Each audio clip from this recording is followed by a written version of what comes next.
Hey there, productivity enthusiasts. Today we're diving into a quirky but powerful technique that might just change the way you tackle your to-do list.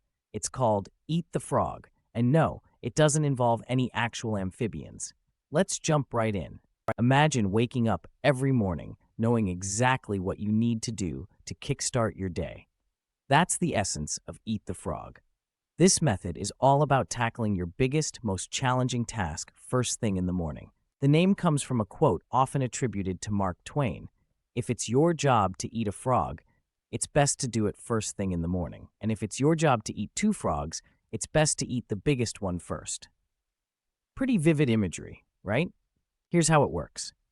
Each evening, take a look at your to-do list for the next day.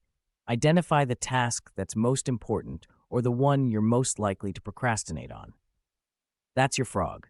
When you start your workday, tackle that task before anything else. No checking emails, no scrolling through social media, just you and the frog. Now I know what you're thinking. But I'm not a morning person, or I need to ease into my day. Trust me, I get it. I used to be the kind of person who'd check their phone for an hour before even thinking about work. But here's the thing. By doing the hardest task first, you're setting yourself up for success. Let's break down why this technique is so effective. First, it capitalizes on your peak energy levels. For most of us, our focus and willpower are strongest in the morning. Secondly, it builds momentum. There's nothing quite like the feeling of accomplishment you get from crossing off your biggest task before lunch. That positive energy carries you through the rest of your day, making other tasks feel more manageable. But Eat the Frog isn't just about productivity. It's also a great way to combat procrastination. We've all been there, pushing off that one dreaded task until it looms over us like a storm cloud. By facing it head-on, you're eliminating that nagging stress that comes with procrastination. Say you're a student with a big paper due at the end of the week.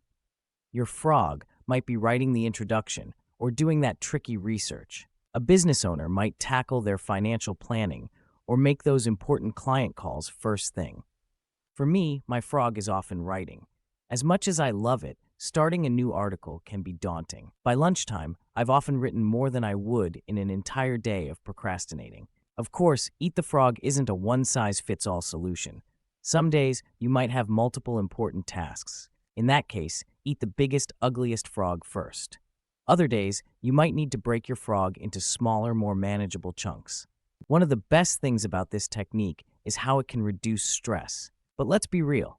Sometimes, your frog is going to be really, really unappealing. On those days, it helps to have a reward system in place.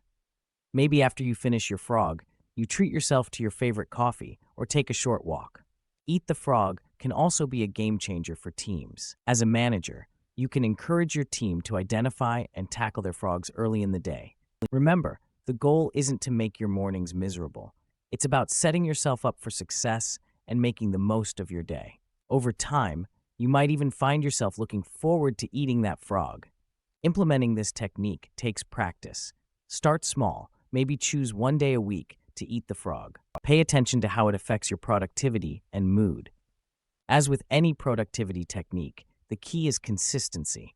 The more you practice Eat the Frog, the more natural it becomes. So, are you ready to give Eat the Frog a try?